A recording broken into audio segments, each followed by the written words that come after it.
ஒரு சொன்ன மாதிரி தூக்கி சொருகிற match 2026 first century Sanju chettan 56 பால்ல 115 ரன்ஸு. அப்புறம் ஆயுஷ் 29 பால்ல ஆஃப் செஞ்சுரி, டோட்டலா 212 ரன்னு.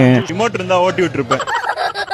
அதை சேஸ் பண்ண வந்த டிசியை பாரபட்சமே பார்க்காம சிஎஸ்கே பவுலர்ஸ் எல்லாம் பாலை போடுறாங்க, கேட்ச் பிடிக்கிறாங்க, விக்கெட்டு போடுறாங்க, கேட்ச் பிடிக்கிறாங்க, விக்கெட்டு. சும்மா இல்லைங்க டிசி, கடைசி பேட்ஸ்மேன் வரைக்கும் நீ வேணா சண்டைக்கு வாடான்ற மாதிரி ஆக்ரோஷமா இருந்தாங்க. ஜேமி ஓவர்டன் ஒரு ஆல்ரவுண்டரு போட்ட 4 ஓவரில் 18 ரன்னு கொடுத்து 4 விக்கெட்டை தூக்கிட்டாங்க.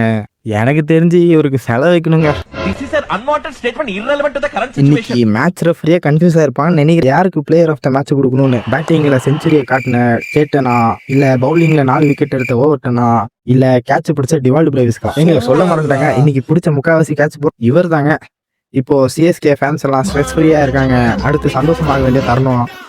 ஏன்னா நாளைக்கு ஆர்சிபி மேட்ச் டிவியில் பார்க்கலாம். இப்போ முக்கியமாக யார் ஜெயிப்பாங்கன்னு சொல்லிட்டு போங்க.